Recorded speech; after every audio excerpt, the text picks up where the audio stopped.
Good afternoon, everyone, and thanks for joining today for the first session of our Repositioning Wednesday webinar series. Today's topic is developing a repositioning strategy. My name is Kayla Prendergast, and I'm one of your hosts today from Enterprise Community Partners. Chad Ruppel and Greg Byrne will be leading today's presentation, and before I hand it over to them, I have a few housekeeping items that I want to address. The first part of our session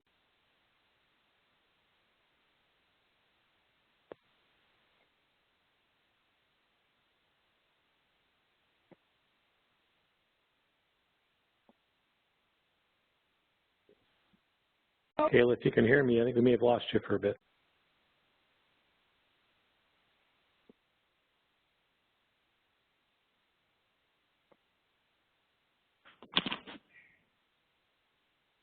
Kayla, are you on? Hi, can you hear me now? Yes. Yes. Okay. Sorry about that. So where did you lose me? Pretty soon, right pretty early in. Right at the housekeeping. Okay. So the first, so housekeeping items that I want to address. So the first part of the presentation will be a presentation from Chad and Greg, and then we'll leave all remaining time at the end for questions from the audience. There are a few ways that you can ask questions. The first way is that you can indicate in the chat box on the right-hand side that you have a question that you would like to ask out loud, and I will go and unmute your line so you can ask your question and have it answered. If you don't have audio capabilities or aren't comfortable asking a question out loud, that's okay too. You can simply type your question in the chat box, and I will read the question aloud in the order received. Everyone is muted upon entry, and so you don't have the option to mute or unmute your line on your own, which is why I have to go in and unmute everyone's line. If you're having any technical difficulties, please send a message in the chat box or send me an email. All of you guys should have my email from the logon instructions. So now I'll hand it over to Chad and Greg for today's presentation. Thanks, Kayla. Yes, thanks, Kayla. So I just wanted to introduce myself. I'm Chad Ruppel. I'm from the Office of Public Housing, the Office of Field Operations. And Greg Byrne, and from the Office of Recapitalization. This is going to be so bear with us. This will be the first time doing this sort of remotely, but also for me, those who've been at other sessions, that I tend to use a whiteboard as a crutch. I don't know how it's going to go since I don't have a whiteboard in front of me. And it's always more interactive and fun when you can sort of see the people in the audience and see their reactions and stuff. So, but I think we got a nice session for you. So, Chad, back to you. All right, thanks, Greg. Okay, so why are we here? So today's discussion is really going to be focused on developing a repositioning strategy. It's going to cover a number of things. We're going to talk about the HUD's repositioning resources that are available. We'll discuss reasons why a PHA might want to reposition. And then I'm going to hand it over to Greg, who will talk more about the developing a repositioning strategy process. He'll go over a case study, and then we're going to open it up for your questions and answers. And we hope to have at least an hour at the end, really, to do a dive into any of your PHAs. So if you have questions about developing a strategy, or if you want us to just help look at your portfolio itself and maybe give you some recommendations, we're hoping to be able to do that near the end of this call. As Kayla mentioned, this is the first of our Wednesday webinar series. We have a number of these scheduled throughout the summer and fall. Each one is really designed to focus on a particular area of repositioning that we've seen a lot of questions come up, right? So you'll see, I think, a good mix of topics here. If you are thinking of a topic that maybe isn't on this list, please email repositioning@hud.gov, and we're happy to consider it and hopefully add it. For all of these, we're going to be recording them. They'll all be posted on HUD Exchange, so if you can't attend at a certain time, don't worry. It'll be available probably within a week or so after the meeting occurring. And, if you have any, I don't know, a number of you are maybe PHA representatives, but if you see any of these topics that would be interesting for your board, other PHA staff, your residents, or even if you have people working with you on repositioning, please feel free to invite them. We've made these really available to a lot of people, and we want to hopefully get these topics out to a lot of people. And so Please keep this in mind, and hopefully it'll be something we can look forward to over the summer and fall. Also, as a ground rule, I just wanted to make sure you are all aware of some of the other tools and resources that are available. So we've been coordinating this webinar, Introduction to Public Housing Repositioning. It's a 4-part webinar series for the past few months. We have a recorded version available already on HUD Exchange, and so if you want just a full experience of repositioning from the very beginning all the way to the end, again, a 4-part series, it is available. Please check it out at HUD Exchange. We do have a live version planned for August, and if you are interested in that, again, you can go to HUD Exchange. This will give you, much more in-depth for all of these different topics versus today's call, which is going to be really focused on developing a strategy. We also have our public housing repositioning website. So if you haven't checked that out lately, the link is here. You can also find it by going to the PIH website. Within this website, you can find training videos on all sorts of different repositioning topics. You can find links to key notices and regulations. There are case studies there, additional guidance materials, and then also links to other HUD websites and resources such as the RAD site, the RAD Resource Desk, and the Special Application Center site. So just to get a few things out of the way, first is what do we mean by repositioning, right? So in this context, what we're really talking about is taking federal public housing inventory and converting it from the Section 9, this is public housing assistance, to Section 8 assistance, right? So moving from one form of HUD assistance to another. As part of this, we're really preserving affordable housing availability and really using the project-based units or the Housing Choice Voucher Program. So I know there's repositioning could be a lot of different terms, but this is in this context, we're really talking about really moving this assistance from public housing over to Section 8 assistance. And we've seen, and many of you are probably familiar with this, but housing authorities have really been able to do some amazing things as a result of repositioning. We've seen housing authorities use it to modernize aging properties, stabilize property revenues, conduct substantial rehabilitation at properties. They could demolish, redevelop distressed or obsolete properties. It also helps increase resident access to neighborhoods of opportunity.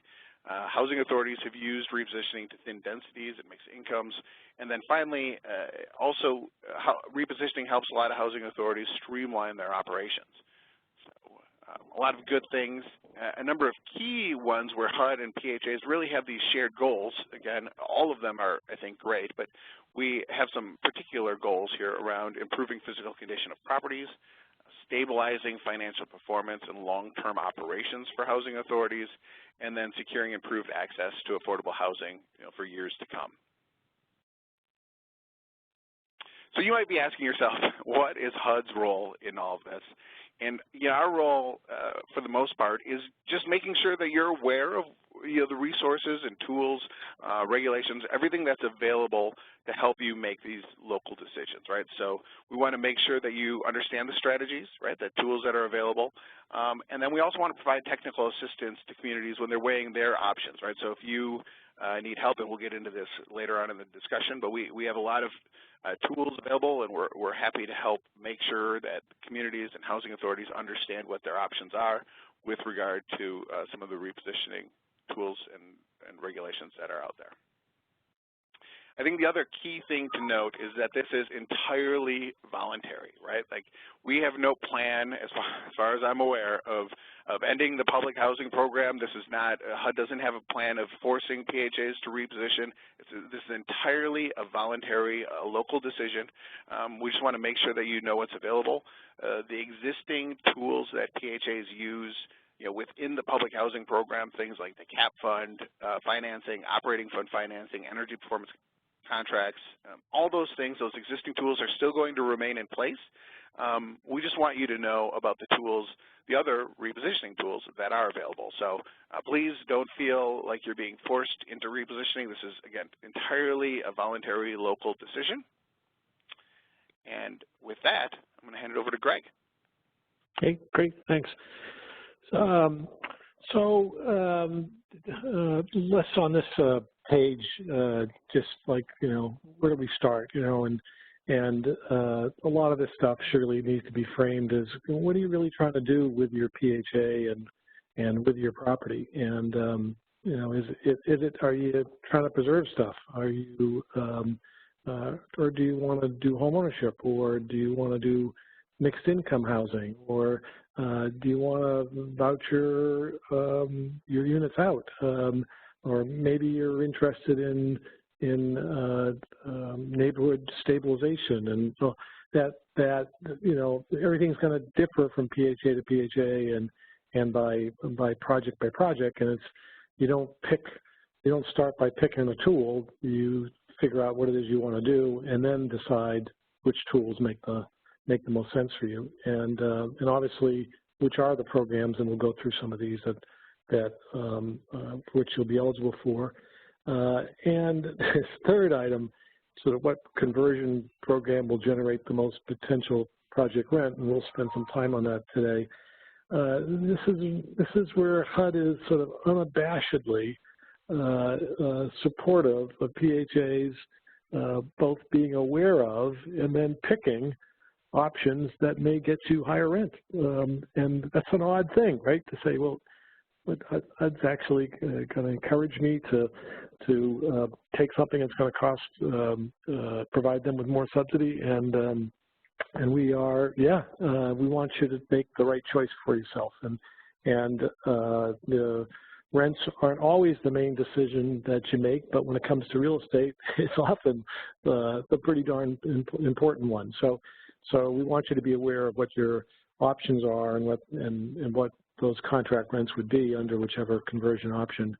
And clearly you need to know what your capital needs are for your properties in terms of being able to make these decisions. But today we'll sort of deal with sort of a little bit of a higher order. Now, before I go through this sort of next slide here, I want to say that we're starting this webinar series with somewhat of a big picture. And we're jumping right into some of the key strategic issues before we've really dove into the program specifics. We're not, for example, starting, say, with an overview of what RAD is or what Section 18 or streamlined voluntary conversion is. There's a bit of a presumption here that all of you on the call generally get these programs or concepts. You know, later lessons will go into more specifics on things, but today this is more about sort of the exercise of putting the pieces of the puzzle together, and we'll save some of the details for later. And it's important to say that this process of sort of public housing repositioning planning, it really is a little bit like a Rubik's Cube. You know, you may solve the problem for one property, but then you find that you've just now caused a hole in your budget or your plans for another property. Because indeed, some of this stuff really is dealing with a fixed plot. Now, obviously there are other times, there are some limited and finite resources. So what we're going to talk about today and then through the series, over the next several months is how do you apply these tools and these resources, and what's the sequence of which you do it, which is, as we'll learn, is very, very important. So just a couple other quick notes before we explain this very busy looking slide in front of you right now. That one, this again, sort of repositioning, planning and whatnot is, this is obviously a more complex exercise the more properties you have, because once again, the more that what you do with one property is going to end up likely affecting what you do, the decisions you make for another property. Second, that sort of a full disclosure, which is what we're going to go through with you today and over the summer series and all that, is we don't pretend that this is a complete suite of tools. right? We only wish that we had an answer for all your repositioning planning issues. We've asked for a lot of authority from the Congress to give us whether it's more funds or more tools. But what you've seen at HUD over the last couple of years is a real dedicated effort to try to provide, within the legislative and regulatory framework that we have, as many tools as we can give you. And I think we've done a pretty good job collectively, even taking some of those tools and making it look even more like it's a coherent strategy. But the truth is there are some legislative constraints we're dealing with. And so therefore, sometimes you'll run into situations where we don't have an answer for you for a particular property or whatever, because we just don't simply have all the resources or the tools that we would like to. But again, I think that what we've done is been able to put things together in better ways and now given you more flexibilities than you ever have had as a public housing authority. And so in some sense, these are exciting times. And the last sort of preliminary comment I want to make is PHA size matters immensely because the PHAs with 50 or fewer units have the clearest path to repositioning in terms of sort of getting on the Section 8 platform. And as we use the term repositioning, again, as Chad said earlier, one definition of it is moving from public housing to Section 8. And so PHAs with 50 and under have the most direct route, and then PHAs with 50 to 51 to 250 have the next sort of most direct route. But then as you get higher up the food chain, then the tougher it becomes to walk through all your properties and actually say, well, I've solved it for every one of them. So anyway, so those are just some preliminary notes. So on this page here, slide 12 is sometimes we use this term, it's a decision matrix. And so let's just kind of walk through this to see what are we trying to do here. And the first question is on, item 1, what's my goal? Am I trying to preserve the asset, meaning, long-term subsidized housing, which is really sort of what my office, the office recapitalization, is about. We're really about preservation.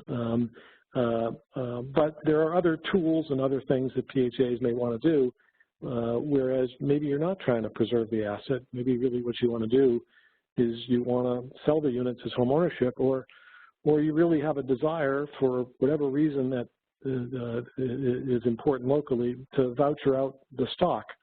And so if it's not preservation and it's really about home ownership or it's about vouchering out, then there are two vehicles for that.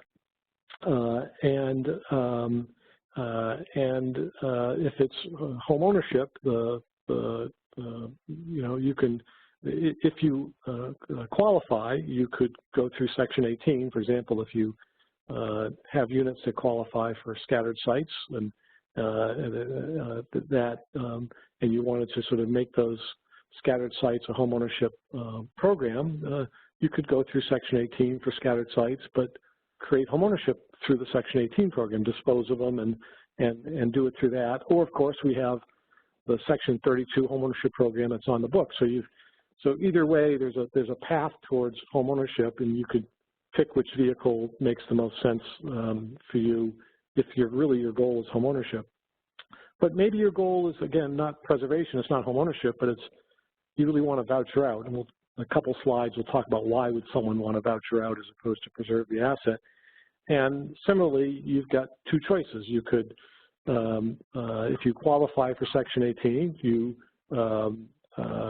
could give the residents the vouchers and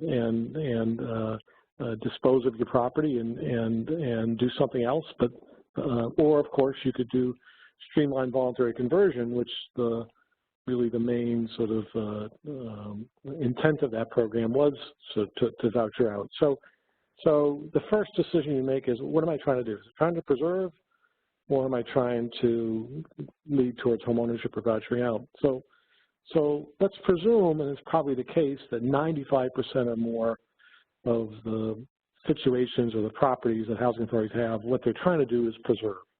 And so now we say, okay, my goal is preserve. What's the best option for me? And the rest of this chart is really about the main driver. If the main driver for you is rents, and again, rents isn't always the only factor that you would want to weigh your decision on, and we'll talk later about what other factors might be in terms of what repositioning options you'll take. But for the rest of this chart, if you're saying, what I really want to do is I want to preserve the asset, but I want to choose the option that gives me the highest rents, and so your first thing to do is say, well, I'm going to compare the RAD rents to the, this it says PVD rents, but the non-RAD PVD rents, meaning what you could possibly get if you went through Section 18 or streamlined voluntary conversion. And if those RAD rents are higher, then you do RAD. Right? So you stop there. You say, if I can go through RAD, and RAD would give me a higher rent than I would get under Section 18, assuming HUD would give me tenant protection vouchers, or streamlined voluntary conversion, when HUD would give me tenant protection vouchers.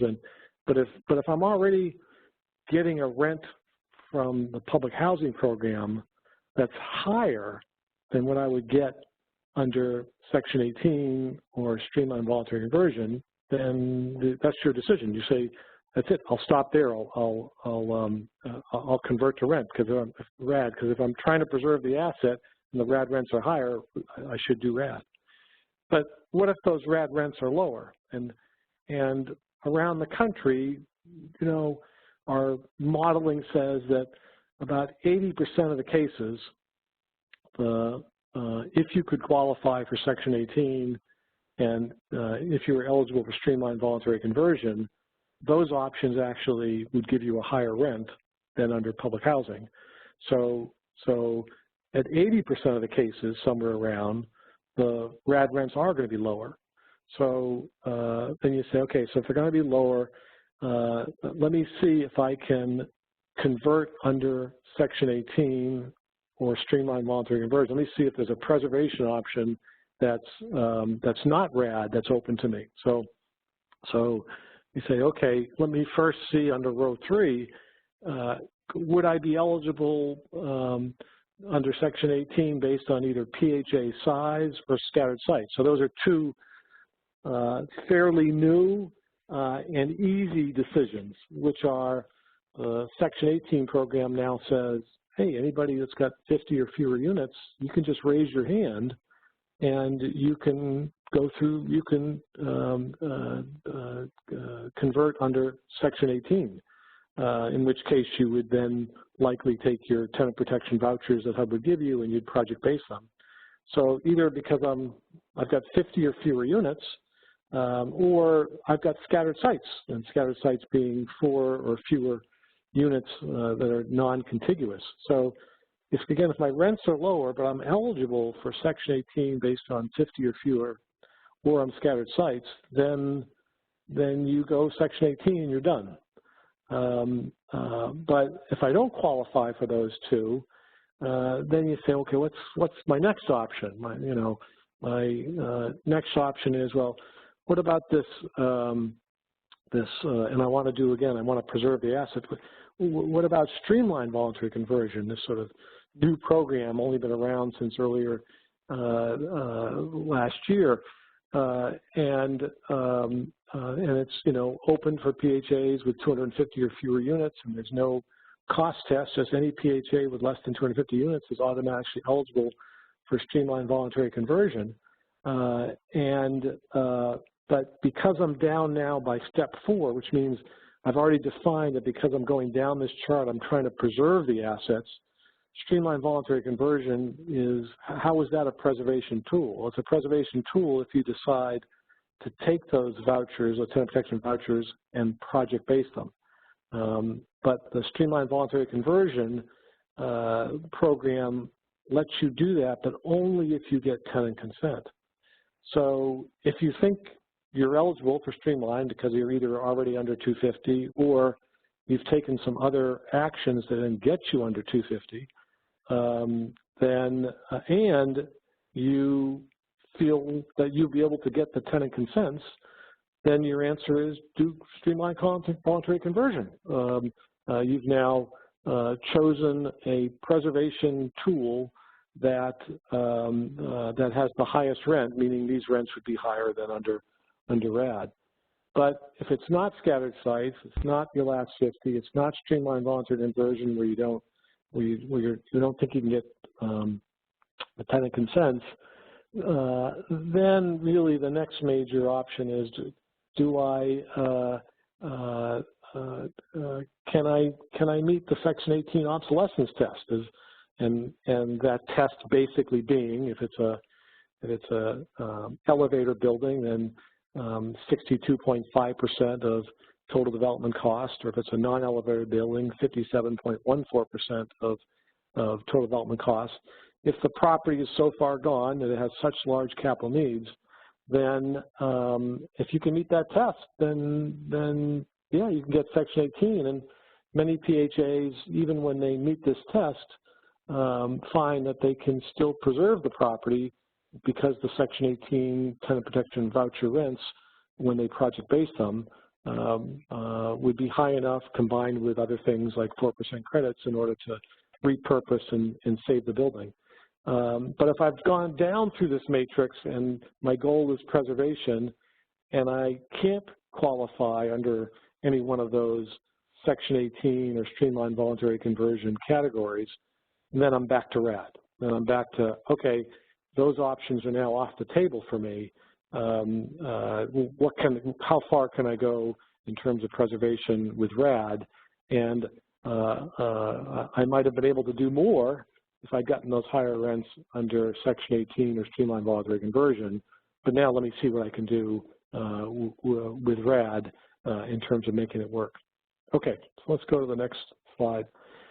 So, fundamental to, again, making these decisions about whether I convert under RAD or whether I convert and choosing between RAD or Section 18 or streamlined voluntary conversion, particularly if you're talking preservation, right? If your goal is I want to keep this asset as long-term affordable housing, then doing the basic math in terms of which ones rents are going to give you the higher rent are essential. So on this slide, it says compare RAD rents to PBV. What we really mean is compare the RAD rents to the Section 18 or streamlined voluntary conversion rents that if you project-based the tenant protection vouchers.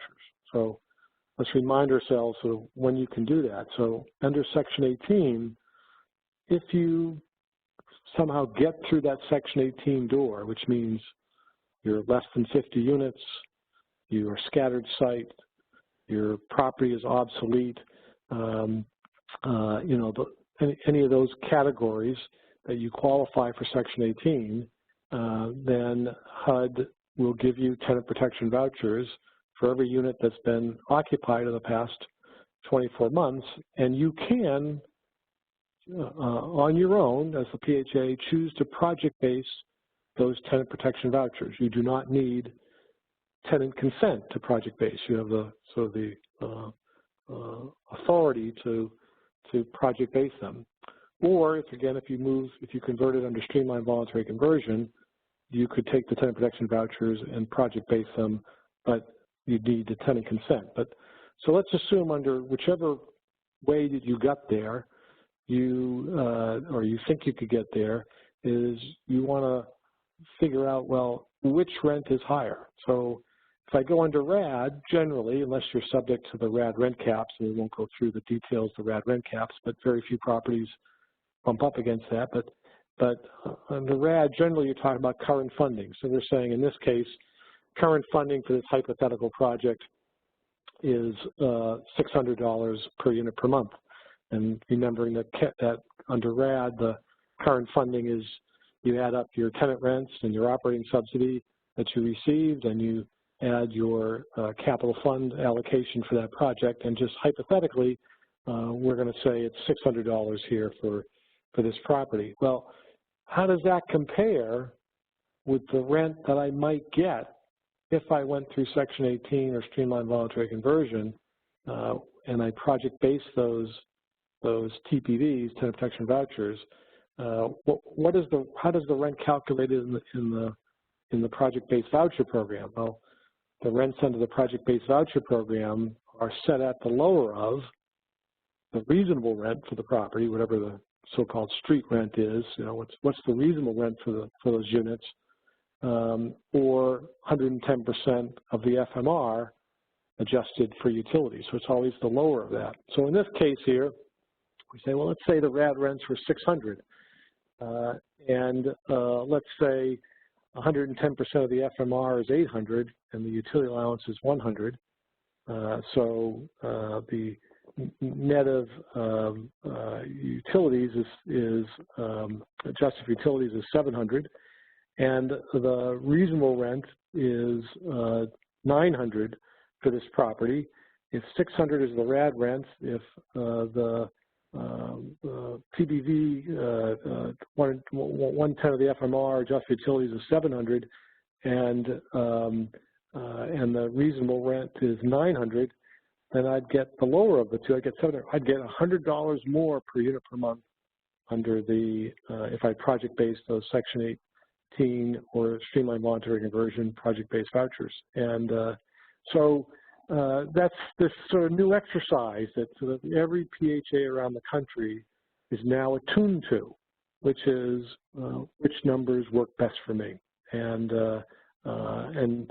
whatever you're doing with repositioning planning, it's essential to know where am I now? Am I an agency that's funded, that I tend to be funded more than either the reasonable rent or 110 of the FMR, which is the maximum I could get under the project-based voucher program, or am I funded at way less than that? So, you know, we know, just like across the board, pretty much every housing authority in the Great Northeast is funded at substantially less than FMRs, right? But those rents are very strong there. So any PHA in the Northeast that's able to qualify for Section 18 or streamlined voluntary conversion, that's a slam dunk. Those rents are going to go up dramatically.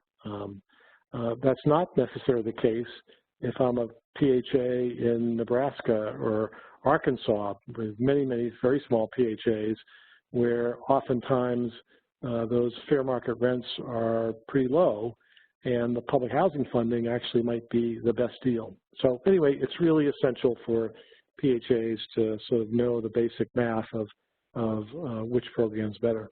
Okay, so where can you get some of this information? So the RECAP office publishes these rents for every public housing project around the country. I'm guessing most people on the phone are aware of this table, but we call it the 2018 RAD rents file, and that file lists there's somewhere close to 7,000 public housing projects around the country. It lists the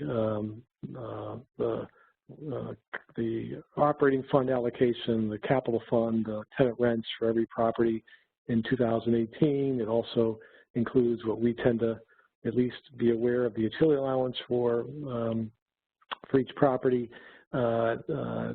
based on what is reported in PIC.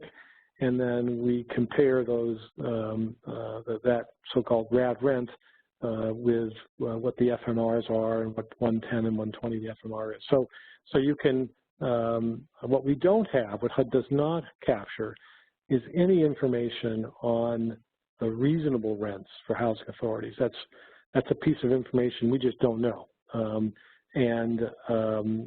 So we're not able to say to you, here's a table that tell you exactly what your rents will be in any conversion option, because we don't know what the reasonable rent is for any property, and that's going to greatly affect what you would get under the different scenarios. So, but at least this table gives you everything, every key piece of information with the exception of that, which is the reasonable rent. Okay, on this next slide, so let's talk a little bit about, eligibility for Section 18 based on size or scattered sites. So we mentioned, hey, if you're eligible for these and the rents are going to be higher, then why wouldn't you want to do that? Assuming unless there's some other reason driving your planning process or your decision-making process. So what's a scattered site? Scattered site being something non-contiguous, 4 or fewer units that provides some operational challenges and such as having to send my maintenance staff out all over the city to maintain these units, and it's incredibly inefficient to have to do that, particularly at the public housing funding levels.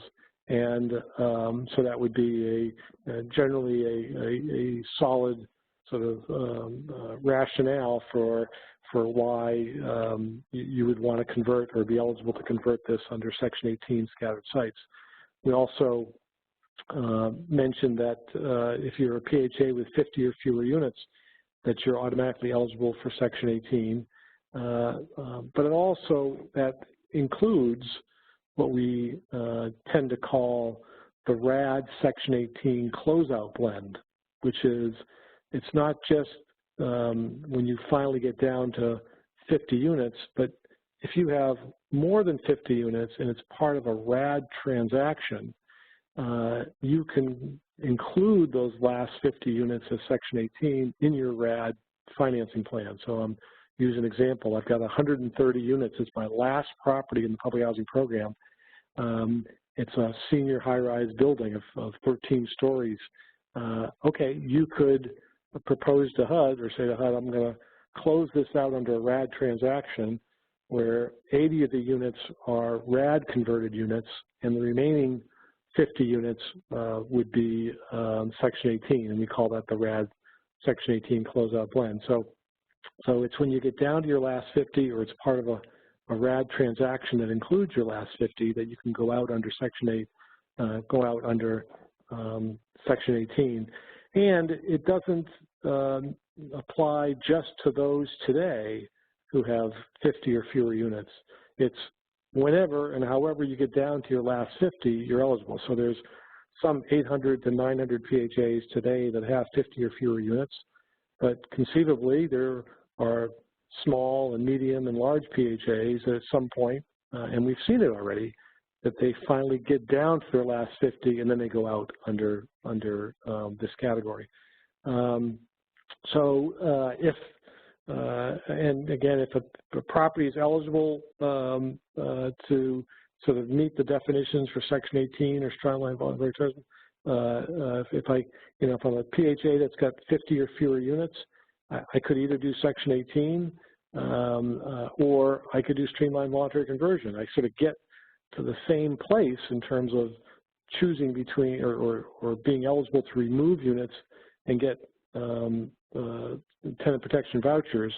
But more often, Section 18, if you're trying to do preservation, that Section 18 is probably going to be a better choice over streamlined voluntary conversion because there's no requirement to get tenant consent. You can, as the housing authority, you can make that decision. You don't need the tenant's consent in order for you to project base the tenant protection vouchers. Okay. Of course, but if you are eligible for streamlined voluntary conversion and you can get the tenant consent. So sometimes we hear, this is still all quite anecdotal, but it's not unusual for some PHA to be in contact with us and say something like, I've got a family property, needs a lot of work. It's going to be really hard for me to get the tenant consents from a good percentage of the residents because, they would prefer to take their voucher and move somewhere. But I've got this 100-unit elderly high-rise, another PHA might say, and the residents are pleased with us as the owner and management company, and they don't really want to move. They don't have as much desire for choice mobility or whatnot, and they expect that they wouldn't have difficulty getting the tenant consent. So for some PHAs, this requirement to get tenant consent for under streamlined voluntary conversion, it doesn't seem like much of a barrier.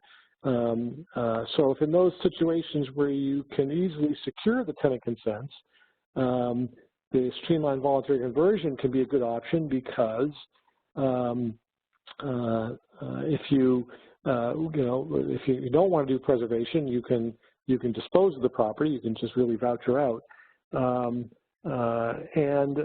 if you're trying to do project basing, and even if you don't get 100% tenant consent, either you, if you operate a voucher program, or if you're working with the voucher agency, oftentimes a PHA, let's say you had a 100-unit property and 10 residents weren't able to give you tenant consent, either you as the voucher agency or whoever you use as the voucher agency might be willing to backfill and say, okay, as those tenants use their vouchers and leave the property, we're willing to sort of supplement or add to your HAP contract the units where people left on their own. But the other nice thing about streamlined voluntary conversion, if you can get the tenant consents, is that there's no requirement to dispose of the asset. So Section 18 is inherently a disposition program. You are allowed to remove the units from inventory, but you have to dispose of the units. Now, most PHAs tend to dispose of Section 18 units when they're trying to do some preservation action by disposing to a related nonprofit, but they still have to be a disposition. Streamlined voluntary conversion, there's no requirement whatsoever for any disposition. So if you have a properties that you're interested in preserving, but you're not needing to go out and recapitalize it now, and you really don't have an interest in sort of going through the exercise of creating a new legal entity to own the asset, the nice thing about streamlined voluntary conversion is you can just continue to own it under the umbrella of the PHA. Okay. If those are some considerations between when you do Section 18 versus streamlined voluntary conversion, the other is, so why choose RAD versus Section 18? What would you choose one versus the other?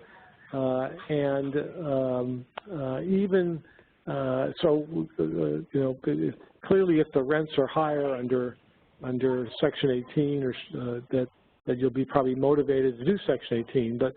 But as we mentioned, sometimes under RAD, there's probably 20% of the public housing inventory where actually the RAD rents are going to be higher because the RAD funding is actually higher than the market rent for those units. And so you're better off staying in under RAD.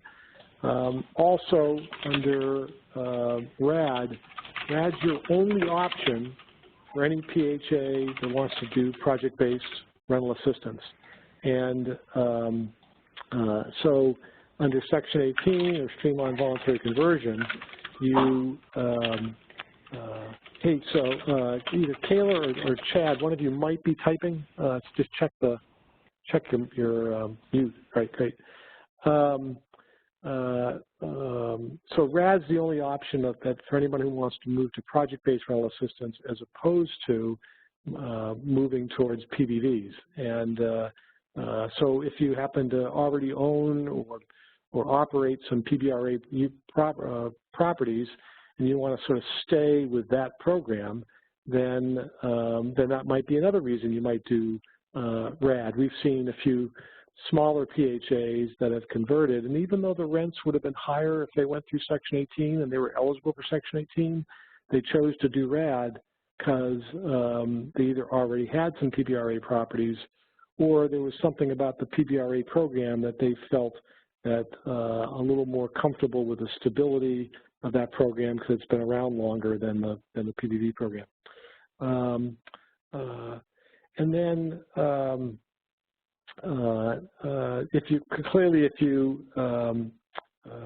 if you have large amount of reserves in your public housing program, then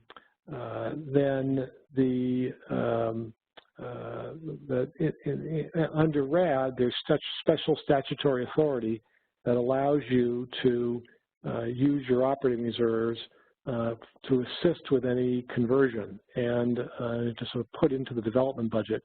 And that was specifically provided under the public housing program in the legislation for RAD. And that just doesn't exist when you convert to streamlined voluntary conversion or you convert to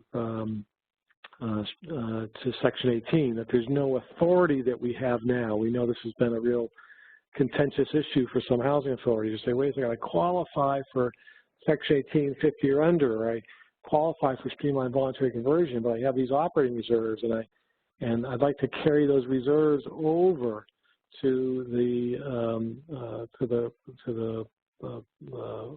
converted property, but we don't have really any authority to allow that right now. So if you have significant operating reserves that you think are not going to be spent out before you convert, that's another reason why a housing authority might choose to do RAD, because the RAD program allows you to carry over those operating reserves.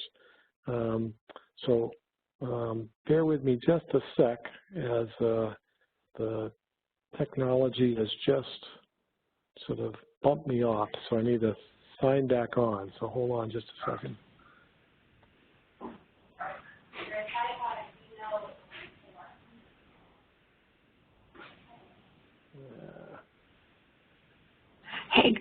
Hey, Greg. This is Kayla. Yeah.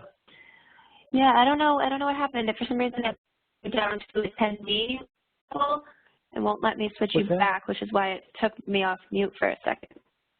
I did. Okay. So I'm gonna just everyone hold with us now. This is just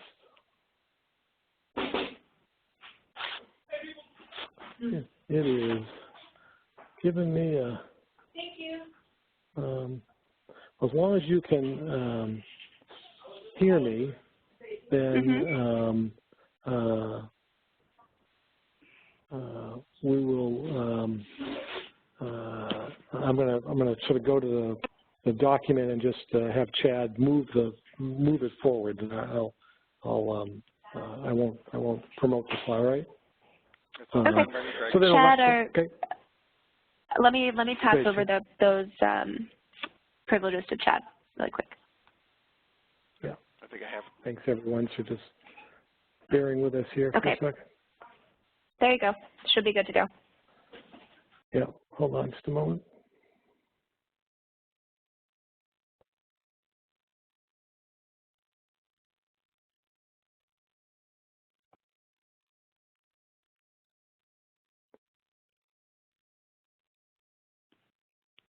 Greg, do you see which slide we're on? Okay. I can't see because for some reason it's cut me off, but I'm going to go into our, just I have a copy of the PowerPoint, and I'm just going to go to the last item on this RAD slide, which the last item is, remember also that RAD brings with it certain tenant protections that don't come with the streamlined voluntary conversion or the Section 18 program, the most important being that RAD everyone has an absolute right to return and there's no rescreening. So sometimes we've seen PHAs that have converted to RAD over Section 18 or streamlined voluntary conversion when even when the numbers are higher under Section 18 or streamlined voluntary conversion, because they're trying to keep these extra tenant protections.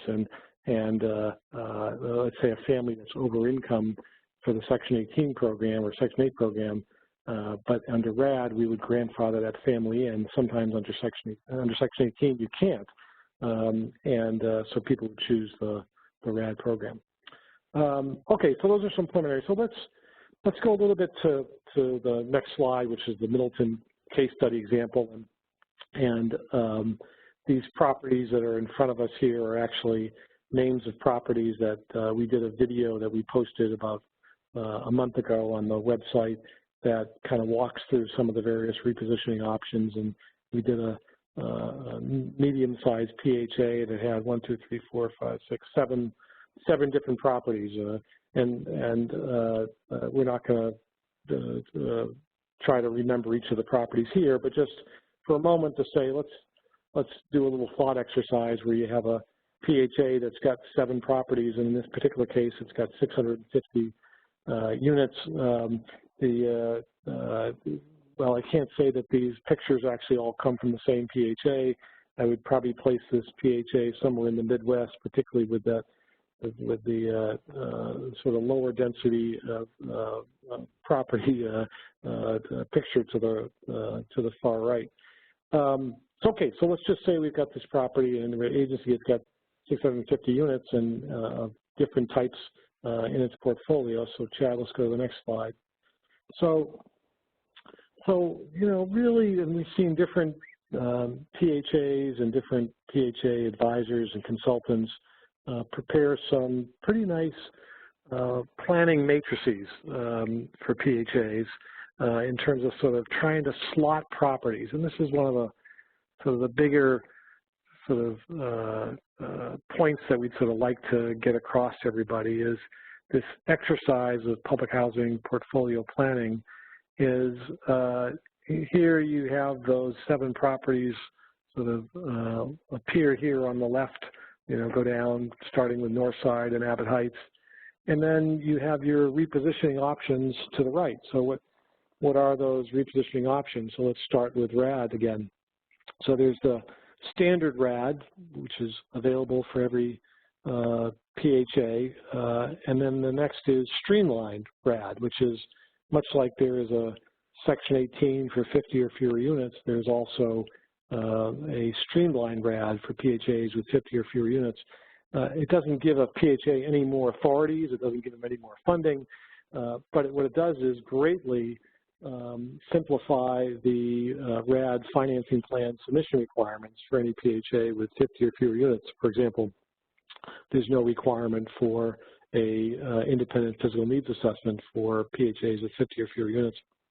And once again, like PHAs who are going through Section 18, 50 or fewer, for RAD 50 or fewer, it doesn't matter whether you started with 50 or fewer units or through various removal actions, you're now down to your last 50. Whenever you get down to your last 50, you can go through streamlined RAD. Then we have what we call the RAD Section 18 blend. We're now these days calling it the Section 18 75-25 blend. And this is this great little feature that says, hey, we really want to give you a pat on the back if you are trying to make RAD work and you have construction costs that exceed 60% of HUD's housing construction cost or HCC standards. So our total development is, of course, there's total development cost, and then there's, as a component of that, housing construction cost, and which is generally the hard cost, or also known as the hard cost. But we're saying if you are doing at least 60% of HCC, and as long as you're not using 9% tax credits, then we'll let you remove 25% of the units in a RAD transaction via Section 18. So you essentially blending Section 18 with RAD for 75% of the units and Section 18 for 25%. And our very first transaction where this occurred was Oklahoma City, where they had one of their properties, and a little more than a year ago, and it's now caught on like wildfire. And PHAs have really taken to this as another way of sort of trying to boost the bottom line for their transactions. And again, it works great if you're having to do a lot of rehab and you're not relying on 9% credits. We also, with the latest version of the RAD notice, introduced this concept of the ozone boost, where anybody that's doing, it's got to be a PBRA transaction because that's where the funding comes from, out of the PBRA account. But once again, if you are in an ozone and you are doing 60% of HCC costs, if you can demonstrate the need, you'll get a $100 PUM increase in the RAD rents, which is really a nice sort of slug there of additional revenue that can help you support more first mortgage proceeds and whatnot. So under RAD, you've got, those are the basic options that you have: standard RAD, streamlined RAD, Section 18, 75-25 blend, or the RAD ozone boost with an additional $100 PUM if you're going PBRA, you're doing substantial rehab. And then you have Section 18. So Section 18, there's obsolescence, there's health and safety, there's scattered sites, there's 50 or fewer, and then there's one last sort of version called more efficient and effective, where actually HUD will allow you, if you can prove that whatever you are repositioning, it is going to be more efficient and effective than what was there before. There's no obsolescence test. You don't have to prove that it meets 62.5% for an elevator building or 57.14% for a non-elevator building.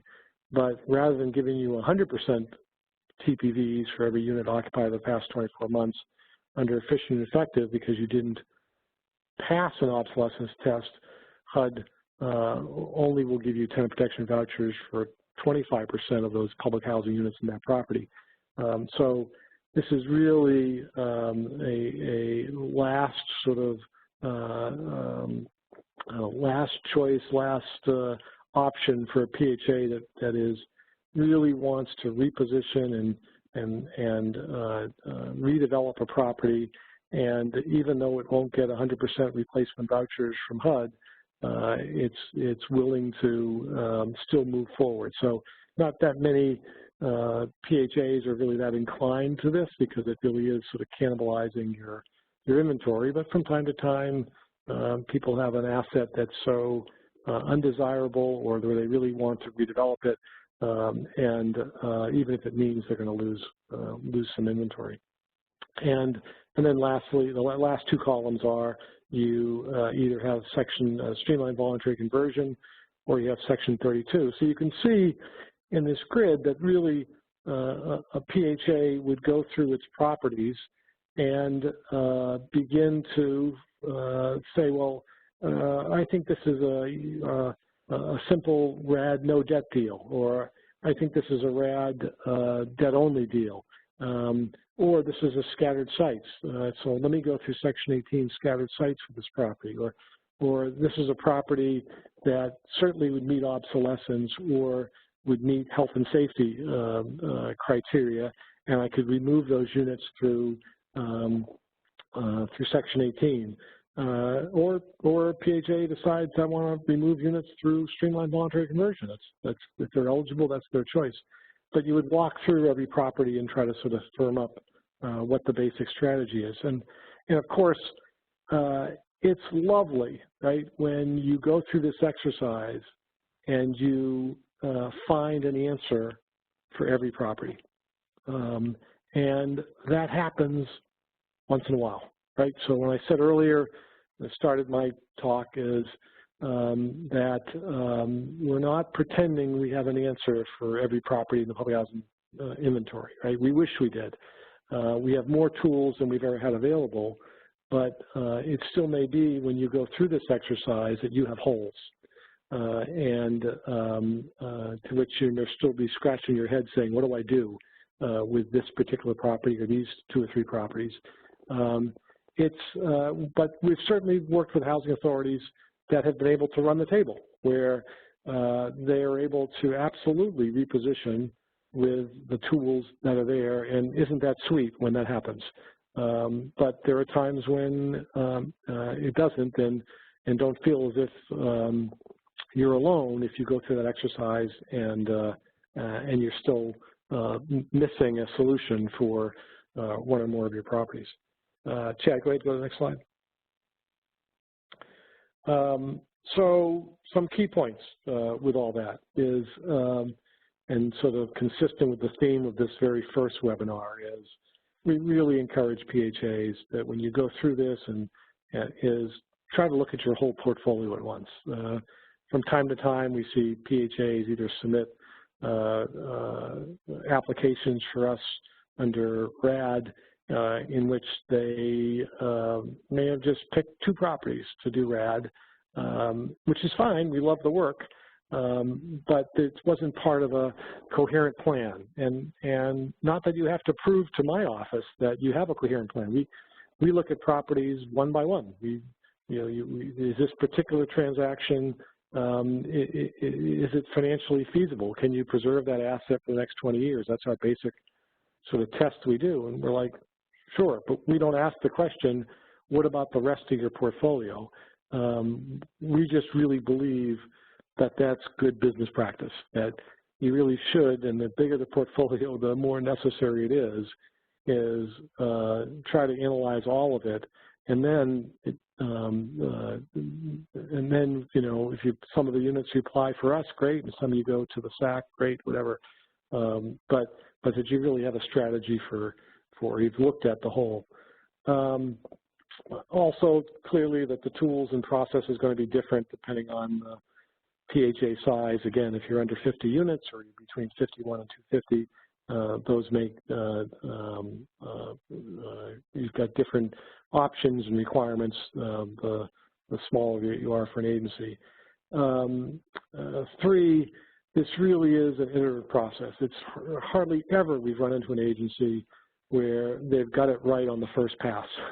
that it's really, you're constantly sort of erasing what you've got up on the board and saying, well, this one will do RAD, and then you look at another property and you're like, maybe that's the one we do RAD, and this one instead we do streamlined voluntary conversion or what have you. It's only after you look at the whole picture that you, several times, it seems to sort of come together. Timing and sequencing also is important. Timing being, do I do all of it at once, or do I do it over several years? And how much patience do you have in sort of sitting on things and waiting many years in order to sort of get converted or get repositioned, versus, because some people certainly we've seen under RAD have wanted to sort of do it all at once, right? So try to get as much converted in the 1 year or 2 years as possible and really kind of rip the Band-Aid off.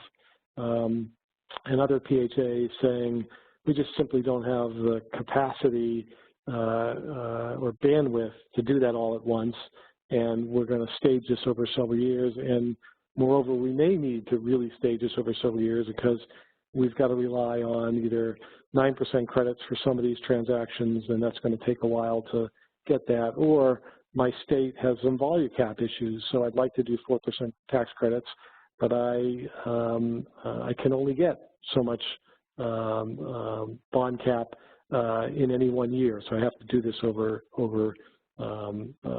several years, and also that for some PHAs, the sort of how you do it depends. If you're above the 250 limit, then you may be taking some actions so that let me do the first couple under RAD, and the last ones I'll do under streamlined voluntary conversion, or I'll do the first couple under RAD, and then I'll do some under Section 18, and then I'm down to my last 50 units. And so figuring out how that best works for you is critical.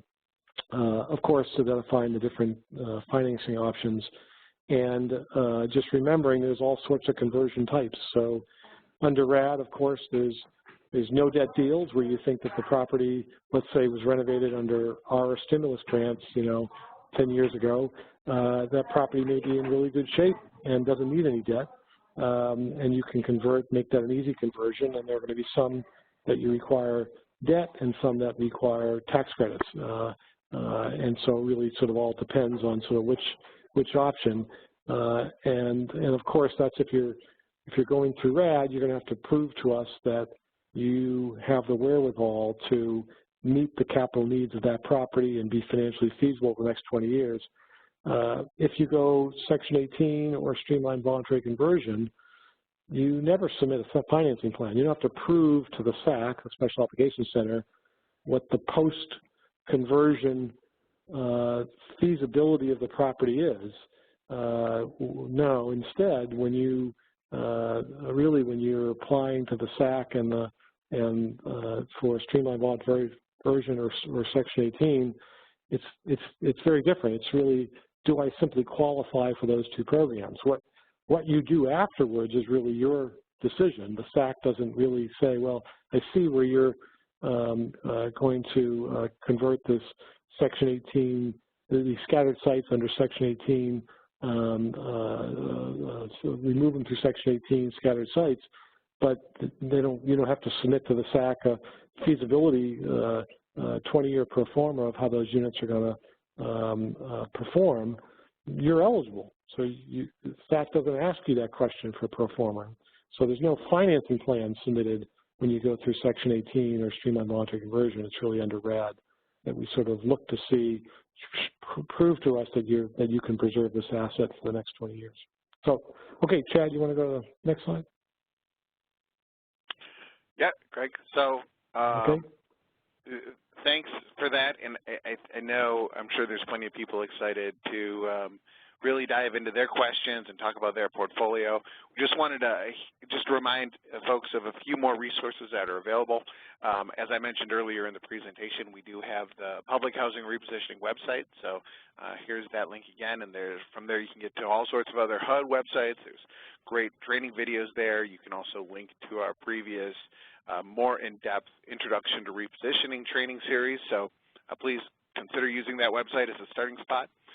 We also have your local field offices. So all field offices really have been growing in their capacity and work in repositioning. So many of them, I'm sure you're already working with towards your repositioning goals. They also can request things. We call this a repositioning assistance panel, where we get a group of program experts from HUD headquarters, Greg being one of them, together on a conference call, and we can do more in-depth discussion of your portfolio and what some of the repositioning options are. So if that sounds like something you would like, please talk to your field office and they can set that up for you.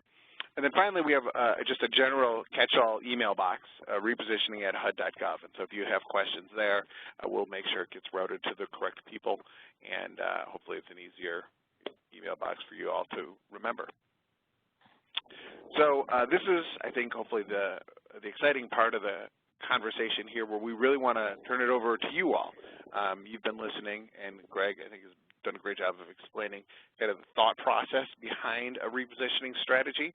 And now we'd like to know from you all, if you would have questions about your strategy, if you would like us to look at your portfolio, we'd be happy to do that. We have another hour reserved. I would say, I'm sure many of you have very detailed questions about some of the program tools that we've talked about, maybe requirements around the PBV program or how to use streamlined voluntary conversion. And for some of those things, we may want you to just hold off until we have those specific webinars. And as we talked about earlier, we have a whole schedule of them coming up over the summer and fall. But if you have strategy questions, right, or if you want to talk about your overall portfolio, I think this is a great time to do it. And so, Kayla, I don't know if you want to moderate. Yeah. Go from there. So just doing a quick check on audio goes okay. WebEx is being difficult today. So can you hear me, Chad? Yep, I can hear you. Okay, perfect. So we had a few questions come in while Greg was talking. So I'm just going to unmute the line of someone who had a question. Mr. Edward, I'm going to unmute you now. Very good. Thank Hi. you. Can you hear me? Yep, This is Ed Mayer. I'm the Director of the Housing Authority of the County of Butte in Northern California. A couple quick questions. You mentioned the RAD rents and the RAD rent table, and I went and took a look at it, and I saw that the rents in the rent table are 2 years old. And our current picture here for our authority is very different than what those numbers reflect. That seems to be a very basic component to this RAD rent analysis. Is there any way to use more current rents, more current FMRs? The second question had to do with the Middletown case study. It'd be great to see that matrix at least filled out, pretend-like. I'm not confused whether the scoring matrix is really something that is it a check mark? Is it a score 0 to 10? Is it a verbal analysis? What is actually being completed in the table? So I just wanted to see the example. Great Those questions. are the 2 questions. Great questions. So so let me first do the rents. So the rents, we're still a demonstration program and whatnot. So sometimes there's a limit to sort of our capacity to change things, so rapidly and whatnot. So, one of the things that's a huge exercise for us is coming up with calculating these rents as the public housing subsidies change every year. So the basic approach we've taken with the most recent publication of our RAD notice, so-called Revision 4, is that we're going to aim to recalculate the rents every 2 years. So that means they were last calculated in 2018. They'll be recalculated in 2020 this year. And we've also said that when we repost the rents, in other words, we will always give the PHA the option, if you're already in the program, of if your older rents are higher and each year you get an OCAF or an inflation factor, you can keep your 2018 rents. But if the rents have gone up somehow with the most recent 2020 numbers, you get to pick the higher. You get to use the 220. So anyway, we'll be doing that this year. We'll be posting new rents. I can't tell you exactly when that's going to be, but for the meantime, know that if you've got a CHAP, your commitment to enter into a housing assistance payments contract, then at whatever point you close, if we've increased or if we've modified or published the new rents and they've gone up, you can just substitute them. You won't be in any way harmed by that. But also in that 2018 rents table has the 2018 FMRs, so yeah, you have to make sure that when you're comparing you'll know what your 2018 rents are. You know that you can apply 2 years of an OCAF to that. But then when you compare it, make sure you compare it with your most recent Section 18 rents in your market to know how your rents compare to the FMRs. And if you're most likely anywhere in California, then it's almost always the case that if you would qualify for Section 18, your rents will be substantially higher than if you do RAD. That's almost always the case in California because rents generally throughout the state are so high and generally much higher than the public housing rents. Let me talk about the second question then, which is kind of that table and how people use it. So we asked, do I give it a numeric score? Is it a narrative score? So that's a fascinating question, and what we've seen is PHAs do all sorts of things like that, right? There are all sorts of combinations that what we put on there was really just more kind of illustrative for you and visual, but certainly use it however way you think works best for you. A 1 or a 2, a score between 1 to 5, or some other thing, or you may even cross out one column altogether because there's no way you want to do efficient and effective. You're only interested in getting as many TPVs as you can, and that option may not be even on the table for you. So yeah, people have used different ways of trying to give a big picture and scoring which one they'd be eligible for, or which one seems to make most sense in their community.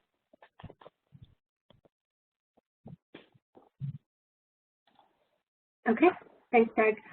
So the next question that I had come in is kind of about the current situation and how that's affecting repositioning, specifically related to the disruption of LIHTC markets and pricing. Yeah, so lots of larger forces are wreaking sort of pain for everybody.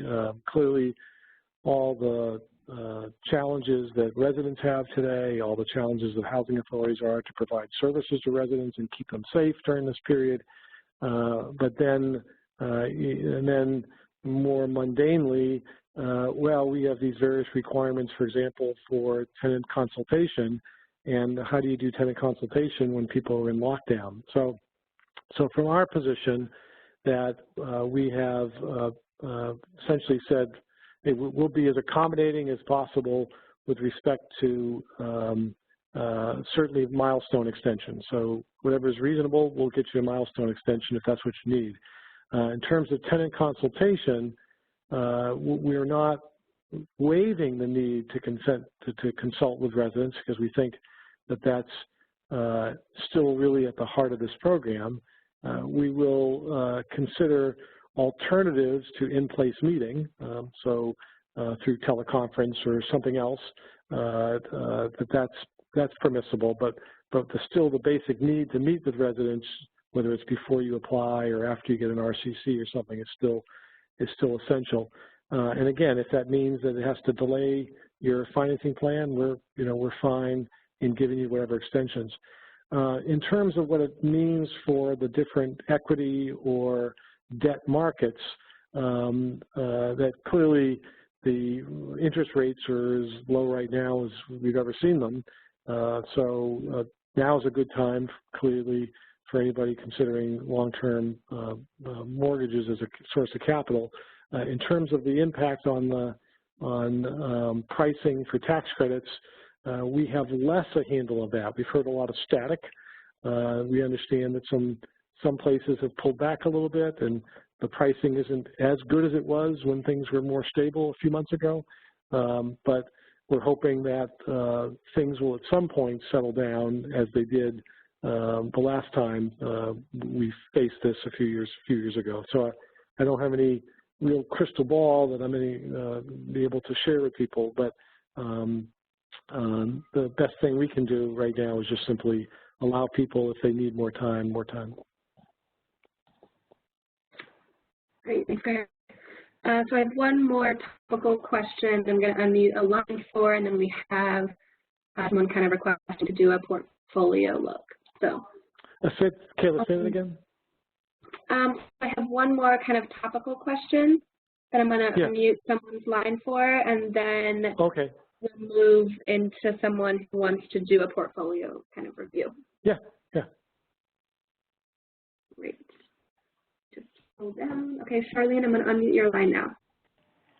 Hi, this is Charlene Regan. I'm working with the Boston Housing Authority. Thanks so much, Greg and Chad. This is really super helpful as we think through working on a pretty diverse portfolio. But I had a kind of general question about Section 18 and obsolescence, where the pendulum has swung a bit at HUD on the ease of getting that and the usefulness of it, and I'm wondering how solid is the commitment to it surviving a change of administration, or because we're sort of lining up things for the next decade, you know, in terms of our volume cap in Boston, et cetera. And so I know we want to be flexible about how HUD is looking at it, and it's great right now, and just is that likely to survive?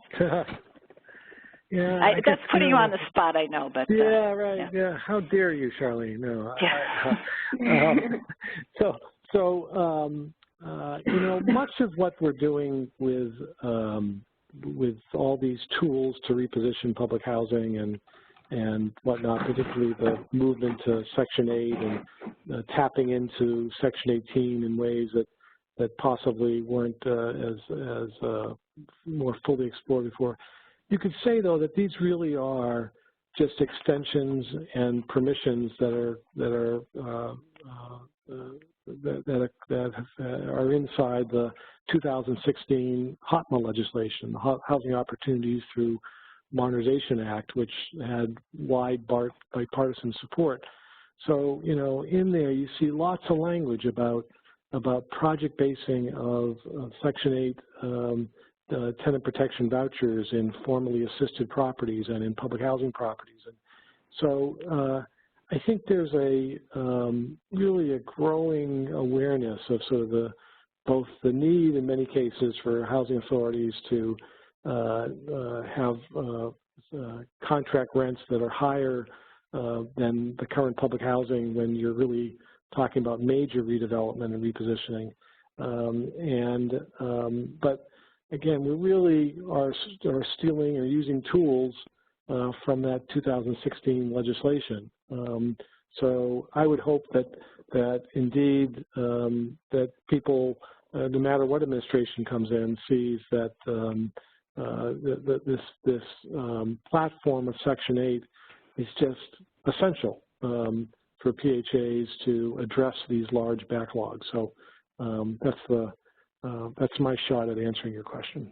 Great, thanks. That's super helpful. Yeah, and just one more, if I could, and that is on the streamlined voluntary conversion as it existed in the 2008 notice, that was available for PHAs over 250 units. Is that still an option that you think about at all? I know it's been complicated to use, but it's helpful for those. So streamlined voluntary conversion is a subset of Section 22 of the Housing Act, which the QARA legislation of '98 created, which was voluntary conversion. And voluntary conversion now has been on, so it's been on the books for almost 22 years. And if there's been a handful of properties that have converted under voluntary conversion, I'd be surprised if there's even that many. And part of it is because it was so complicated to figure out the math of it. And we had this incredibly again, complicated worksheet or Excel spreadsheet that no one, could really figure out. So, and the basic premise of voluntary conversion was, and I think it was Connie Mack from Florida who actually introduced the legislation, where he sort of liked the idea where if a PHA said, it costs us less to voucher out than it is to continue the public housing property under current funding, why, if a PHA wants to, why don't we just let them voucher it out?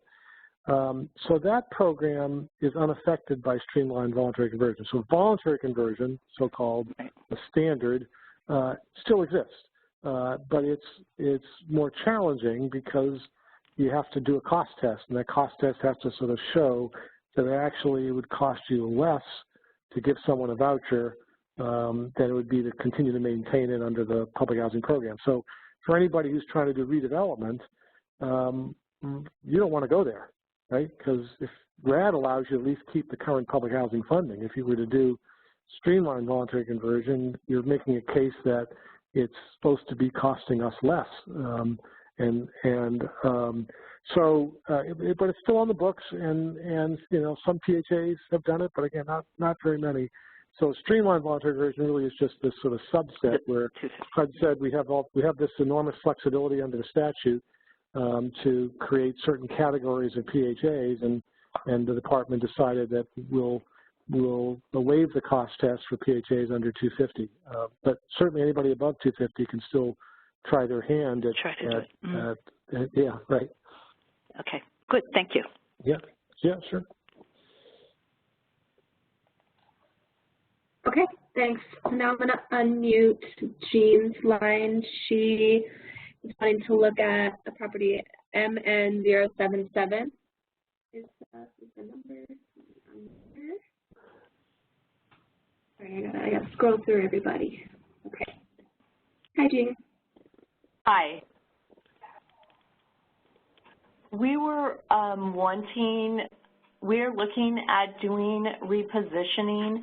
We have 126 unit 8-story high-rise, and then we have 50 scattered site houses. The 126 unit high-rise was refaced like 20 years ago, but there's an issue, and to tuck point it, we're looking at over $1 million. And we are currently in the process of a elevator modernization project that's about $568,000. And you say your PHA code is MN074? 77. MN074. If you want, Greg, okay. I can for me to pull it up on the RAD rent table here. Yeah. Right. Yeah. All right. So hopefully what you all see right now is the RAD rent table. This is I think Greg had referenced it. It's available on the RAD Tools website. It's also, well, it's available publicly. I'm going to search for, what's it then? MN077, did you say? That's correct. Okay. So it looks like your two buildings are under 1 AMP, the Shady Oaks Yes. project name? That's correct. And so you are, and if your RAD rents are, at least from 2018, $567, when you add your utility allowance of $33, gets you up to $600, and you're just about at the FMR. And so that means you've got, if you were to go through a Section 18 or a streamlined voluntary conversion option, you've got some capacity to grow those rents. You could go up another $60 at most, as long as you could prove that those were at least reasonable, that 110% of the FMR. So again, you're not like a PHA. Charlene was talking about working with the Boston Housing Authority. If they get through Section 18, every unit they get through Section 18 is hundreds of dollars higher in rents than under public housing. And so in your case, it's a modest. Now that modest might mean a huge difference for you, or it might not be worth it. So, but your do you have a sense yet? Have you sort of gone through the exercise of trying to figure out, well, if I were to project base these, I have a good sense of what, if I went through Section 18, I have a good sense of what my rents, my reasonable rents would be, and would I be able to command 110% of the FMR? Do you know yet on that? How does, if today your gross rents are 600, you know, is your property compete well in the market or what? But tell us a little bit about your property and how it sits in the rent reasonableness and stuff. Okay, currently we are at about 80% FMR is what we're charging, just at 80% FMR for our rents in the high-rise building. We are on the market, we are in our voucher program, we are using 105% of the FMR as our payment standard, and had actually not, we didn't have a good lease-up percentage for a while, but we've seen raising the FMR up, it could go as high, we could easily get the 110%. Okay, and just a side note, not to get too far into the weeds on this, but the PBV program is irrelevant, the payment standards are relevant. It's always the maximum of 110% of the FMR, and you don't factor in the payment standard when you make when you determine it. Yeah. So now for some reason our data shows that you're just about at 100% of the FMR. So I'm not sure whether our data is old or whatever, but from what you just said, looks like you'd have a lot of growth potential to do it. So vis-a-vis RAD versus going through Section 18 or streamlined voluntary conversion, that it seems like, you know, you'd be better off financially going through Section 18 or streamlined voluntary conversion. So then the question is, well, can you, are you eligible for those two programs? Well, clearly you're eligible for streamlined voluntary conversion.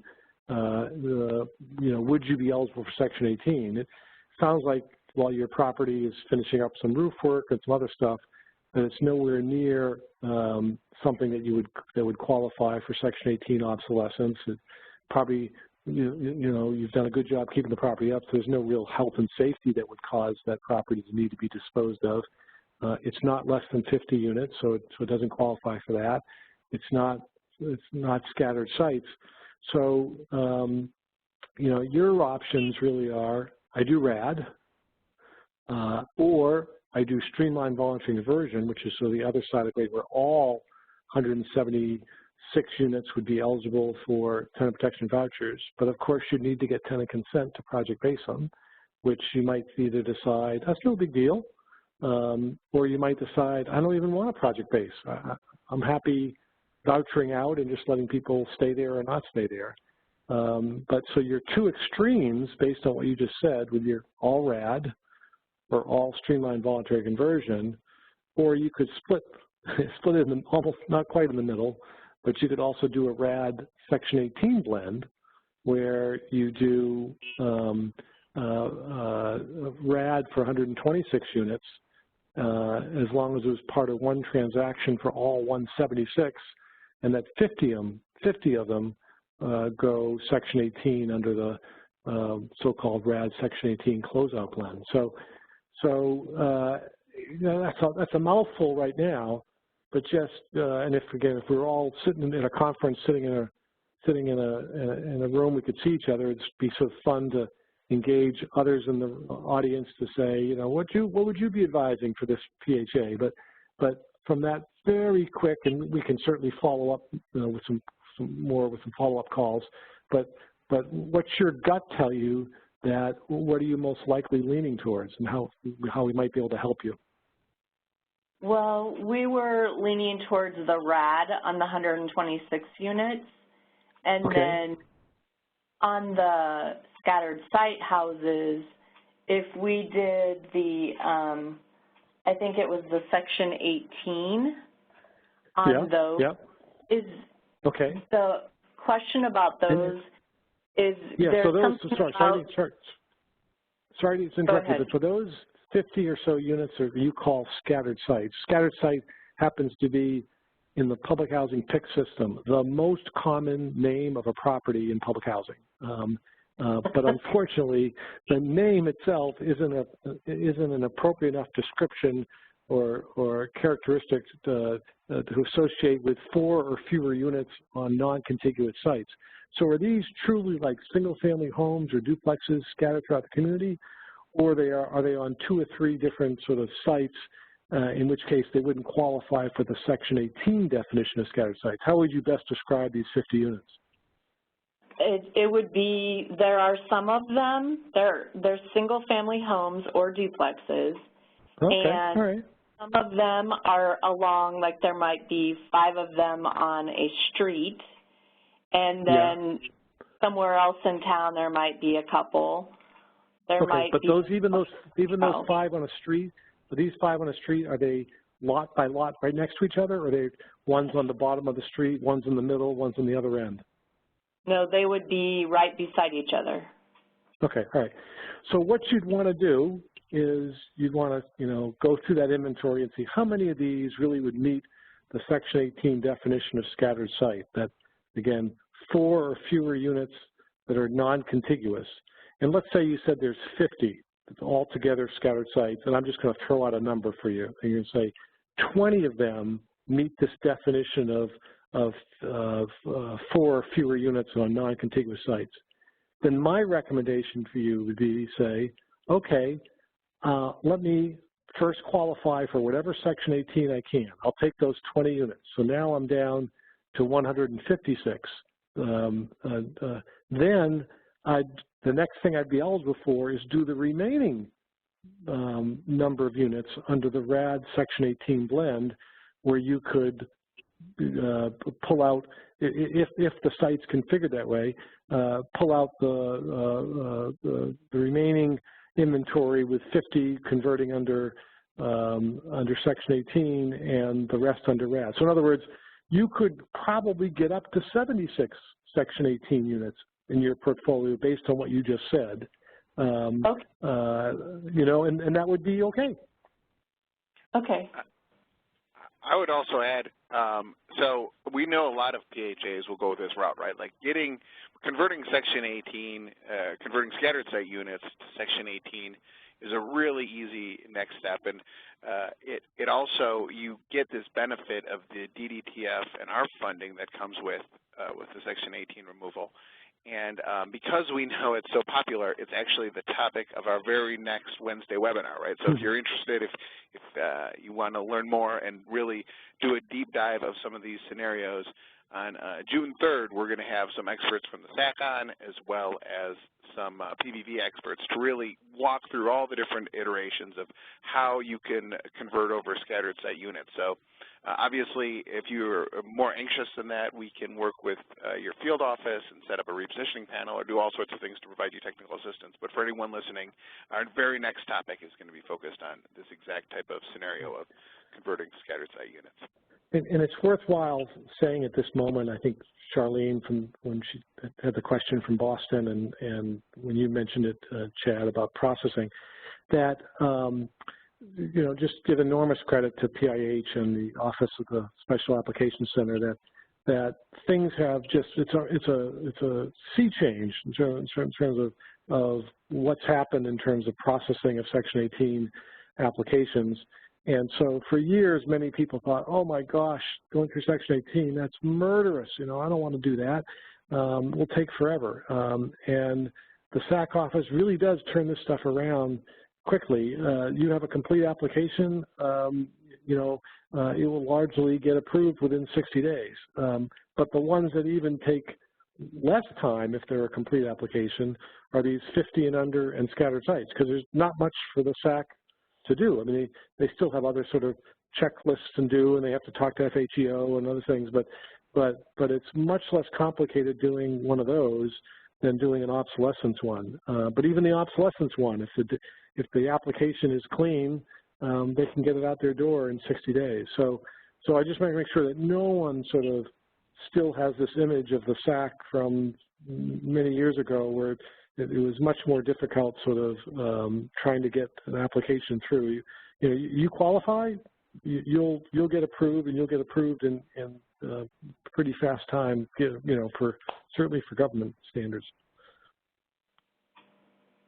Well, thank you for your help. Yeah, yeah. Okay, thanks.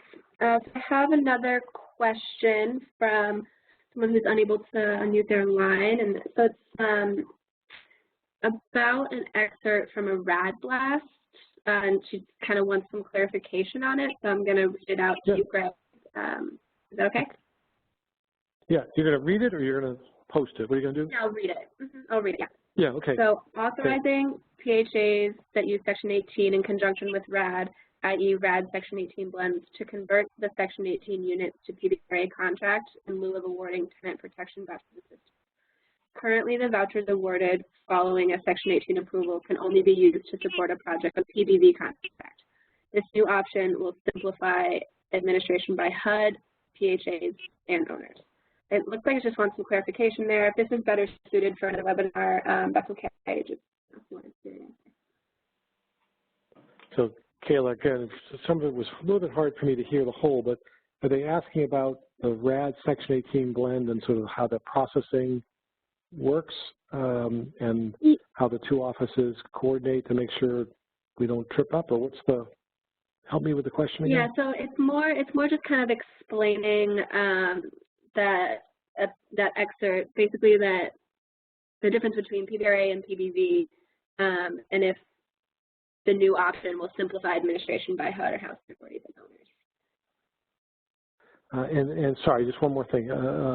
The reference to the notice is what paragraph again? What are they?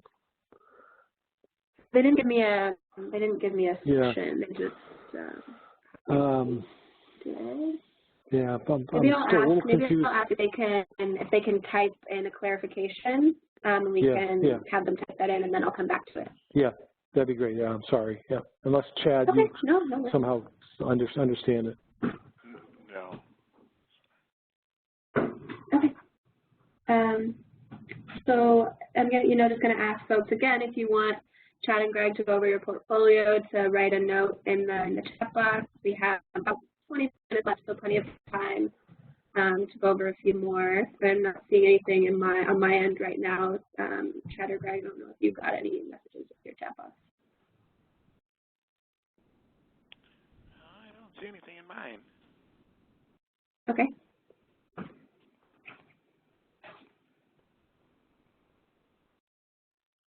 So here is a question. Let me read it really quick. I'm gonna send it over chat box to you too, Greg, so you can see it. Yeah, again, my I've been kicked off. Oh, you're not. Okay, yeah, right. Okay. So the question is from Veronica Rebel. She said she's spoken to you before, and her question is, or her statement is, our strategy was to partner with a voucher agency for last 50 units in our 368 portfolio to get higher rents to support 17 mil repairs. However, the RAD blast says we can now do 75-25 with PBRA, so we want to reconsider and do entire portfolio PBRA with 25% being the higher rents. Do we have to meet the TDC greater than 60% of HCC to do this new strategy? RAD rents won't support 17 mil, and we're missing a tax credit 4% window this year. Okay. So this is probably not the answer that you were hoping for, but I think we've got to understand what you're saying. I'm going to try to repeat it. But remember I said that we're doing everything we can to help PHAs sort of meet their repositioning needs, but sometimes our tools still aren't enough. And we don't like that, but sometimes that happens. So under the newest notice, we have this sort of special $100 PUM rent boost that if you're going RAD and you're going PBRA and you're in an opportunity zone and you're doing at least 60% of HCC in terms of your rehab or construction costs, we'll give you $100 PUM. And again, that requires you to do RAD for the units, and it requires you to do a certain level of rehab. And that $100 rent boost is really pretty good. It still may not be enough for you to recapitalize that property. If your property has just extensive needs, or you're trying to tear down and build new, and it still may not match, depending on the market you're in, what you could get if you went through Section 18 or streamlined voluntary conversion. So, it might be that if you went streamlined voluntary conversion, you went Section 18, maybe the rents are $200 or $300 higher than public housing, not $100 higher.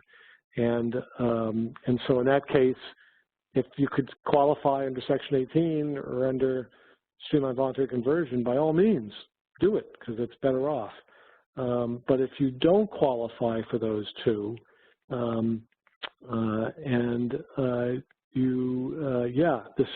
this option is available, but we're not saying that it will make it financially feasible, that you may still need to go back to the drawing board and do something else with the design of the property, or you may have to still seek other sources of financing. It's extraordinary what PHAs have done over the last 5 or 6 years with RAD in terms of the different places where they've been able to find funds. But yeah, unfortunately, we still can't guarantee financial feasibility.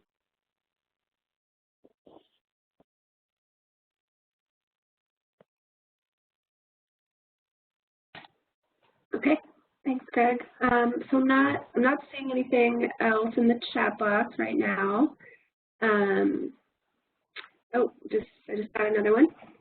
So can a housing authority get the SAC to release deed of trust on non-tenant assets to sell and use proceeds as equity on adding affordable housing? So non-tenant, I presume they mean non-residential. So yeah, that's a pretty standard disposition request for housing authorities, which is you've got some land or a commercial building or something that's not a ACC unit, and the process for removing them is to go through the SAC, and if you have one of those, you should definitely give the SAC a call and have a preliminary conversation with them, and they'll help you get there. And those are pretty relatively easy sort of removal requests, and if you certainly you can sell the property for fair market value, in which case you have to use the proceeds for the provision of public housing or Section 8 housing, or you can decide to dispose for less than fair market value, as long as you're providing commensurate public benefit, which often the department defines as housing meeting housing needs of people below 80% of median. So yeah, if you have an asset that is not resident, there's not an ACC units, and you want to somehow sell or dispose of that to support your broader mission, that those are common requests by housing authorities, and you should definitely call the SAC and have a conversation with them on that.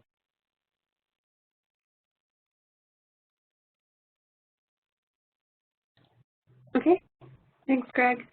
I'm not seeing anything else on my end. Any kind of last words or thoughts? Yeah. Just I'd say thanks everyone for chiming in and being patient with us, as we try to do all this stuff remotely and all. I said before, for those who've been in the public housing program for a decade or more, that these are much better times. Certainly if you're doing RAD, the higher appropriation over the last couple of years in the public housing program has made the RAD rents much more robust than they were before. And so people who looked at the RAD program 7 or so years ago, if you haven't taken a look, you'd be surprised at sort of how much more the RAD rents sort of get you. But just all the other suite of tools that, while again it's not a complete set, there are more things now that PHAs can do than they will do before. And I think you also have some really terrific staff throughout PIH and the Office of RECAP who are all trying to work together to find ways to get you to solve some of your capital planning needs and stuff. So by all means, reach out to us, and there's different ways you can reach out to us, and let us see what we can do to help you. Chad? I'll just echo a lot of what you said, Greg. I appreciate everyone calling in today. I hope that you all have seen our schedule for the upcoming topics, and you get a chance to register for that. I'm only hoping here, but I feel like as we gain experience, our technical capacity here is going to grow. And as I said earlier, this call was recorded, so if you missed some of it or you just want to relive the experience, it will be available on HUD Exchange in about a week or so.